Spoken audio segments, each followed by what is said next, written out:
અમે શ્રી નાના બાવળા તાલુકા સળામાંથી વિભાગ 2 માં હાઇડ્રોલિક પાર્કિંગ સિસ્ટમ સાથે પેટ્રોલ પંપની કૃતિ લઈને આવ્યા છીએ।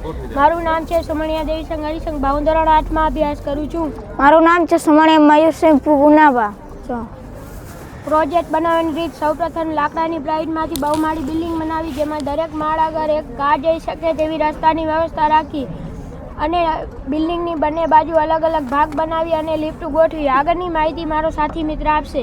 આ બિલ્ડિંગ પર અમે એક પેટ્રોલ પંપ બનાવેલ છે, જે તમે જોઈ શકો છો। જે કાર પાર્કિંગ છે તે કાર દરેક માળ ઉપરથી પોતાની ગાડીમાં પેટ્રોલ પુરાવી શકે છે।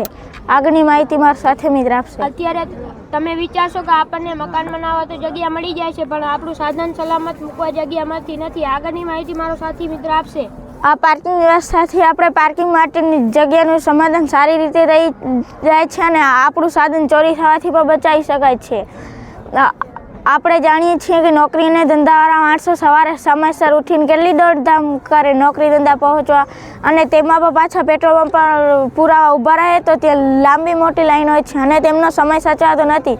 એમના માટે અમે અહીં કાર પાર્કિંગ સાથે પેટ્રોલ પંપની પણ વ્યવસ્થા કરેલ છે, જેથી કારીને માણસો પોતાની ગાડીમાં પેટ્રોલ પુરાવી શકે છે।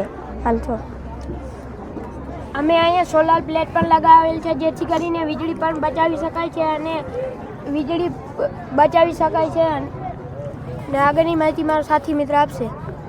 હવે તમને વિચાર થશે કે ગાડી ઉતારતી વખતે અને ગાડી ચડાવતી વખતે કોઈ કારણોસર લિફ્ટ બંધ થઈ જાય તો કેવી રીતના ગાડી ચલાવશું અથવા ઉતારશું।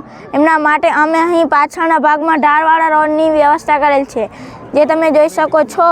જે કાર છે તે કાર દરેક માળ ઉપરથી પોતાની કારને ચલાવીને ઉતારી અથવા ચડાવી શકાય છે। અને જો અમને આશા છે કે આ મારો પ્રોજેક્ટ તમને ખૂબ જ પસંદ આવ્યો હશે। અસ્તુ।